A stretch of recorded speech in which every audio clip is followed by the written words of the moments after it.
آپ نے ابراہیم علیہ السلام کو خلیل بنایا۔ یہ حضور پاک صلی اللہ علیہ وسلم ہے جو اللہ تعالیٰ سے کلام کر رہے ہیں جب معراج پر گئے تھے، اور کہہ رہے ہیں کہ آپ نے ابراہیم علیہ السلام کو خلیل بنایا اور موسیٰ علیہ السلام کو کلیم بنایا، داؤد علیہ السلام کے لیے پہاڑوں کا مسخر کر دیا، سلیمان علیہ السلام کے لیے ہوائیں تابع کی، عیسیٰ علیہ السلام کے ہاتھ مردہ زندہ کیے، تو میرے لیے کیا ہے؟ تو اللہ تعالیٰ نے فرمایا حبیب تم کو ایسی چیز دی ہے جو کسی کو نہیں دی۔ حضور پاک صلی اللہ علیہ وسلم نے فرمایا وہ کیا؟ اللہ تعالیٰ نے فرمایا اے حبیب میرا ذکر مکمل ہی نہیں ہو سکتا تیرے ذکر کے بغیر۔ یہ سب بات عرش پر ہو رہی ہے اور کس کے سامنے ہو رہی ہے؟ اللہ تعالیٰ بالکل ان کے سامنے ہے، فیس ٹو فیس حضور پاک صلی اللہ علیہ وسلم کی اللہ تعالیٰ سے بات ہو رہی ہے، اور پھر کہہ رہے ہیں کہ سنو موسیٰ علیہ السلام پر آپ کو ایک سائنس کی بات بتا چلوں۔ ایک خلاق اتنی بڑی ہے کہ ایک جہاز چلا جائے جس کی رفتار 1,86,000 میل ہو فی سیکنڈ، وہ 1 ارب سال اڑتا رہے تو آسمان کے نیچے خلا کو نہیں ناپ سکتا، تو اوپر کتنا ہوگا؟ پھر عرش کے اوپر 70,000 پردے ہیں، وہاں سے ایک ادنا تجلی نور کی پڑی تو موسیٰ علیہ السلام کو 40 دن تک ہوش نہیں آیا، بے ہوش تھے، اور پھر فرمایا میرے حبیب میرے قریب آؤ، آپ قریب ہوئے، پھر اللہ تعالیٰ نے فرمایا اے حبیب اور قریب آؤ، پھر آپ اور قریب ہوئے، پھر تیسری مرتبہ فرمایا میرے قریب آؤ، عرش کے 70,000 پردے بھی چاک ہوئے اور اللہ اپنے سامنے 3 مرتبہ خطاب فرما رہے ہیں۔ تو دیکھو کتنی پرواز ہے ہمارے نبی پاک صلی اللہ علیہ وسلم کی، کہ اتنی پرواز کسی کی راکٹ کسی سائنس کسی چیز کی بھی نہیں ہے، اتنی پرواز نبی پاک صلی اللہ علیہ وسلم کی ہے۔ لہذا اللہ کے علاوہ اپنے نبی کو کوئی نہیں پہچان سکا، کسی کا حوصلہ نہیں، کسی میں ہمت نہیں۔ پورے قرآن میں تعالیٰ نے یا یوسف نام پکارا ہے، یا عیسیٰ نام پکارا ہے، یا ابراہیم کہا ہے، ابراہیم علیہ السلام کو نام سے پکارا ہے، لیکن قرآن پاک میں ان کو کہیں تھوڑا تھوڑا خطاب ہے۔ اپنے حبیب پاک صلی اللہ علیہ وسلم کو اللہ پاک نے قرآن پاک میں ایک مرتبہ بھی نام لے کے نہیں پکارا، یا احمد نہیں کہا، یا محمد نہیں کہا، کیا کہا ہے؟ یا ایھا النبی، اللہ کے حکم سے اے غیب کی خبریں سنانے والے۔ پھر عالم دنیا اس کے لیے پہلے سے تیار کر رکھا ہے، زمین غلے اگل رہی ہے، ہوائیں ٹھنڈی ہو کے چل رہی ہیں، سورج کرنوں کو بکھیر رہا ہے، یہ سب آپ کے آنے سے پہلے ہو رہا ہے، چاند اپنی چاندنی کو بکھیر رہا ہے اور کائنات اس کی خدمت کے لیے تیار ہے، اور یہ دنیا میں آئے، اور پھر کہہ رہے ہیں میرے بندے آج تیری گردن نیچے نہیں ہوتی، وہ دن یاد کر جب تو دنیا میں آیا تھا اور میرے ایک فرشتے نے اپنے پروں پر اٹھا کے تجھے تیری ماں کے پیٹ سے نکالا تھا، اس وقت تیرے منہ میں دانت نہیں تھے تو کاٹ سکے۔ یہ اللہ تعالیٰ ایک انسان کو اس کے اوقات یاد کروا رہے ہیں جو تکبر میں چلتا ہے، تو اللہ تعالیٰ فرما رہے ہیں کہ آج تو تیری گردن ہی نہیں جھکی، تو اس وقت کو یاد کر جب تیرے منہ میں دانت نہیں تھے کہ تو کاٹ سکے، تیرے ہاتھ میں طاقت نہیں تھی کہ تو پکڑ سکے، تیرے پاؤں میں طاقت نہیں تھی کہ تو چل سکے، زبان بول نہ سکے، سب کچھ تو اپنے اوپر کرتا تھا۔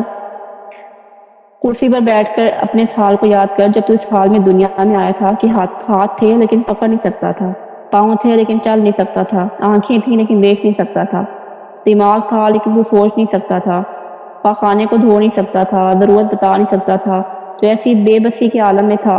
مجھے یہ بھی پتا تھا کہ کل تو میرا نافرمان بنے گا یا فرما بردار بنے گا۔ اس وقت جب تو بے بس تھا ماں کی گود میں نے تیرے لیے دودھ کے چشمے جاری کیے، تیری ماں کے سینے سے تجھے خالص دودھ پلایا، سردیوں میں وہ گرم، گرمیوں میں وہ ٹھنڈا۔ کوئی اور بھی ہے جو یہ سب تیرے لیے کر کے دکھائے؟ یہ اللہ اپنی محبت کا اظہار کر رہے ہیں، اللہ تعالیٰ بتا کہ اس نے کیا کچھ انسانوں کے لیے کیا ہے۔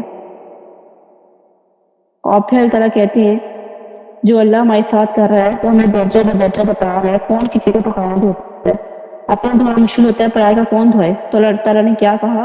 ماں باپ کے دل میں تیری محبت کو پیوست کیا، تو کھائے نہیں تو انہیں کھانا اچھا نہیں لگتا، تو سوئے نہیں تو انہیں نیند نہیں آتی، یہ میں نے اس لیے کیا کہ تیری پرورش ہو سکے۔ محبت نہ ہو تو کون اٹھے، کون تڑپے، کون روئے، کون علاج کو لے کے جائے، کون جو تھا وہ تیرا پخانہ دھوتا، یہ میں نے کیا۔ ماں تو ایک ذریعہ ہے، کر تو میں رہا ہوں نا، مطلب محبت تو اللہ تعالیٰ نے دلوں میں ڈالی ہے۔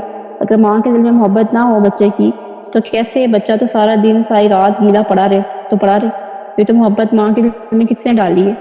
اللہ تعالیٰ نے ڈالی۔ اللہ تعالیٰ اس محبت کا احساس کروا رہے ہیں کہ میرا ایک نظام چلا اور تیرا بھی ایک نظام چلا، کہ تجھ میں جوانی کی لہریں دوڑی اور دنیا میں نے تیرے لیے کھول دی، کسی کو صدر بنایا، کسی کو وزیر بنایا، کسی کو ممبر دیا، کسی کو افسر بنایا، کسی کو زمیندار بنایا، کسی کو تاجر بنایا، دولت کے دروازے کھولے اور تیرا قد لمبا ہوا، بازو تیرے مضبوط ہو گئے۔ اب چاہیے تو یہ تھا کہ تو پچھلی کہانی سوچتا کہ میں بے قدر پانی تھا، ٹپکتا ہوا پانی تھا، مرد عورت کا ملا ہوا پانی تھا، گلی سڑی کالی مٹی تھا، مجھے ان بدبودار مٹی سے یہ شکل دی، یہ جوانی دی، یہ رزق دیا، یہ اقتدار دیا، اور تو یہ سوچتا کہ میں کیسے اللہ کو راضی کروں کہ اس نے مجھے اتنا کچھ دیا۔ تو بچ جاتا، تو جھک جاتا، مر مٹ جاتا، لیکن تو نے کیا کیا؟ میرے بندے، تو نے میری نافرمانی کر کے مجھے للکارنے کی کوشش کی، اور آگے کیسی بات اللہ تعالیٰ نے کی ہے کہ جو تمہارے اوپر احسان کرے تم یہی بدلہ دیتے ہو۔ کہ اللہ تعالیٰ ایک انسان سے شکوہ کر رہے ہیں کہ اگر تمہارے ساتھ احسان کیا جائے تو کیا تم یہ والا آگے سے اس کو بدلہ دو گے؟ آنکھوں کو دیکھو نا، اگر ہم آنکھوں کی بات کریں، آنکھیں وہ نعمت ہے کہ 130 ملین بلب اللہ تعالیٰ کہتے ہیں میں نے تیری آنکھوں کو لگائے ہوئے ہیں، 260 ملین اللہ تعالیٰ نے بلب لگائے ہوئے ہیں، شکلوں کو آپ کے اندر پہنچا رہے ہیں۔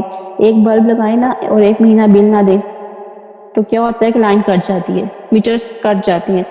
تو ہم اللہ تعالیٰ کی آنکھوں سے جو اللہ تعالیٰ نے 260 بلب لگائے ہیں، اس کا کوئی بل نہیں اللہ تعالیٰ نے مانگا، سوائے ایک بات ہے کہ نظر کو حرام سے بچا لو، حلال پر اٹھا لو۔ کتنے ہیں جو نظر کو جھکاتے ہیں، کتنے ہیں جو نظر کو چھپاتے ہیں، کب کسی کے بلب نے اس سے بجھایا ہو۔ ایک حدیث ہے کہ تجھے جو آنکھیں دی ہیں، ان پر جو پردہ لگایا ہے، یہ مٹی سے بھی تجھے بچاتا ہے، غبار سے بھی تجھے بچاتا ہے۔ یہ اس لیے لگایا کہ تو اضافی کام کرے، اصل کام کیا ہے؟ اسے دیکھنا تیرے لیے حلال کیا ہے، تو اس کو دیکھے، اپنی بیوی کو دیکھ، بہن کو دیکھ، ماں کو دیکھ، خالہ کو دیکھ، پھوپھی کو دیکھ، جو بھی رشتے اللہ نے حلال رکھے ہیں، جو بھی محرم رشتے ہیں ان کو دیکھو۔ جہاں کہا ہے وہاں روکا ہے کہ جہاں وہ شکل نظر آئے جس سے دل باغی بن سکتا ہے، جو تیرے قدموں کو ڈگمگا دے، تجھے بہکا دے، تجھے گمراہ کر دے، پھر کہا کہ اس پردے کو بند کر لو۔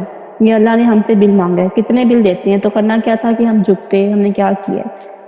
پھر اللہ تعالیٰ کے کیا کہہ رہے ہیں، میرے بندے تو میرا ہی دشمن بن گیا، تجھے اور کوئی دعوت کے لیے نہیں ملا، تجھے دشمنی کرنے کے لیے کوئی اور نہ ملا، کہ میں تجھے نعمت دی ہے تو میری نعمت سے ہی میرے ہی اوپر اور میری نعمت سے میری ہی نافرمانی کرنا شروع ہو گیا، تجھے اور کوئی نہیں ملا۔ پھر اللہ تعالیٰ فرماتے ہیں کہ میں تجھے زبان دی، ایک دروازہ ہے جو میں تم سے چاہتا ہوں وہ بولو، دین کا بھی، دنیا کا بھی، حاجت کا بھی، ضرورت کا بھی، تیری زبان پر وہ نہ آئے جو مجھے پسند نہیں۔ یہ اللہ تعالیٰ ہم سے اپنی نعمتوں کا کہہ رہے ہیں کہ وہ نعمتوں کو کس طرح یوز کرنا ہے اس کا بتایا جا رہا ہے۔ پھر اللہ تعالیٰ کہتے ہیں کہ تجھے زبان دی ہے تو میں نے تجھے کہا کہ اس پہ جھوٹ نظر نہ آئے، اس پہ غیبت نظر نہ آئے، تکبر نظر نہ آئے، کسی کو گالی نہ دیا جائے، اس سے کچھ برا نہ بولا جائے، کسی کی دل آزاری ہو۔ اور ہم سب جانتے ہیں کہ زبان کا غلط استعمال کس کس طرح سے ہو سکتا ہے۔ اور جب تیری زبان غلط چلنے لگے تو کیا اللہ تعالیٰ اس پہ تالا لگا دیتے ہیں یا اس پہ فالش کا اٹیک کرا دیتے ہیں؟ کچھ پہ نہیں کرتے۔ پھر اللہ کہتے ہیں کہ اگر آپ آنکھوں سے حرام دیکھنا بند کر لیں، کانوں کو گانے سے بچا لیں، بند کر لیں، گانے نہ سنیں، زبان کو غلط بولنے سے بند کر لیں، اللہ کی قسم اللہ آپ کے دل کو عرش سے بھی زیادہ نورانی بنا دیں گے۔ آپ نے آنکھ اٹھانے کی لذت کو تو چکھا ہے نا، آنکھ جھکانے کی لذت کو چکھے۔ ہم نے نافرمانیوں کی لذت کو، گناہوں کی لذت کو چکھ لیا ہے، اب ہمیں چاہیے کہ ہم دین کی لذت کو بھی چکھیں، اللہ تعالیٰ کے فرما بردار بن کر بھی اس لذت کو چکھیں، اور یقیناً بڑی خوبصورت لذت ہے۔ تو اللہ تعالیٰ کہتے ہیں کہ ان کانوں سے جو گانے بجانے کی لذت کو تو سنا ہے نا، تو کبھی اپنے رونے کی آواز کی لذت کو بھی سنو۔ آدھی رات ہو، سب سو چکے ہوں، ستارے مانند پڑ چکے ہوں، چاند بھی تھک چکا ہو، اور آپ کا مسلح آنسوؤں سے آباد ہو، آپ کو ہچکیاں لگ رہی ہوں، اللہ کا عرش ہل جاتا ہے آدھی رات کے رونے پر۔ کائنات کے کسی نغمے میں وہ لذت نہیں ہے جو رات کو اللہ کے سامنے رونے میں لذت ہے۔ اس سے کان حرام سے بچیں گے، اللہ اسے یہ لذت دے گا، جس کی آنکھ حرام سے بچے گی اللہ اسے حلاوت دے گا۔ قدم تو یہ تھا، لیکن ہم سب الٹا کر دیتے ہیں اور پھر الٹا سے شکوہ کرتے ہیں کہ ہماری یہ دعا قبول نہیں ہوتی، ہماری وہ دعا قبول نہیں ہوتی، ہمارا یہ راستہ بند ہے، ہمارا وہ راستہ بند ہے، ہم یہاں پھنسے ہوئے ہیں، ہم وہاں پھنسے ہوئے ہیں، کیونکہ ہمیں اپنی ڈائریکشن ہی نہیں پتا۔ وہی بات جو ہم نے پہلے ڈسکس کی تھی کہ جانا ہم نے لاہور ہے اور بیٹھے ہیں ملتان کی بس میں، اور پھر دعائیں یہ کریں اللہ لاہور پہنچا دے، لاہور پہنچا دے، تو کیسے لاہور پہنچیں گے؟ تو یہ وہی راستہ ہے محمد رسول اللہ کہ اس پر چل کے ہم اللہ تک پہنچ سکتے ہیں۔ اس کے علاوہ ہم کسی کے پیچھے بھی چل رہے، کسی کے پیچھے بھی چل رہے، ہم اس منزل تک نہیں جا سکتے، کیونکہ ہم اپنے نبی کو نہیں پہچانتے۔ جب تک ہم کو پہچانیں گے نہیں، ان سے محبت کیسے کریں گے؟ جب محبت نہیں کریں گے تو ان کے قدم پہ کیسے چلیں گے؟ اور جب ان کے قدم پہ نہیں چلیں گے تو کیسے ہم کہہ سکتے ہیں کہ ہم جنت میں جائیں گے؟ کیونکہ جنت انہیں کے پاس ہے۔ اب ایک انسان ہے، اس کے پاس ایک گھر کی چابی ہے، جب ہمارا اس سے انسان سے تعلق ہی نہیں ہوگا تو ہمیں گھر کی چابی کیسے دے گا؟ ہم اس گھر میں کیسے جا سکتے ہیں؟ سیم جنت کی چابی جو ہے نا وہ حضور پاک صلی اللہ علیہ وسلم کے پاس ہے، ان کے طریقے پہ چل کے ہی جنت مل سکتی ہے، ورنہ آپ کسی جو مرضی کر لینا، جو مرضی دنیا کی پوری خواہشیں بھی لے لیں۔ فرعون سے زیادہ مالدار کوئی نہیں تھا، فرعون سے زیادہ خواہش اس دنیا میں کسی اور نے نہیں دیکھی، لیکن اس کے پاس کیا تھا؟ اس کے پاس ان کا تعلق نہیں تھا، اس کے پاس اس گھر کی چابی ہے۔ تو یہ ہمارا حال ہے کہ ہمارے پاس سب کچھ ہے، ہر طرح کی آسائش ہے، لیکن ہمیں اپنے نبی کے بارے میں نہیں پتا، ہمیں ان کی پہچان ہی نہیں ہے، ہمیں پتہ ہی نہیں وہ کون ہے، ہمیں پتہ ہی نہیں کیا طریقہ اختیار کریں، کیا ان کے پاس ہے۔ تو اللہ تعالیٰ سے دعا ہے کہ اللہ تعالیٰ ہمیں سمجھ بوجھ کے ساتھ ساتھ عمل کی بھی توفیق دے، آمین۔ اور پھر رسول اللہ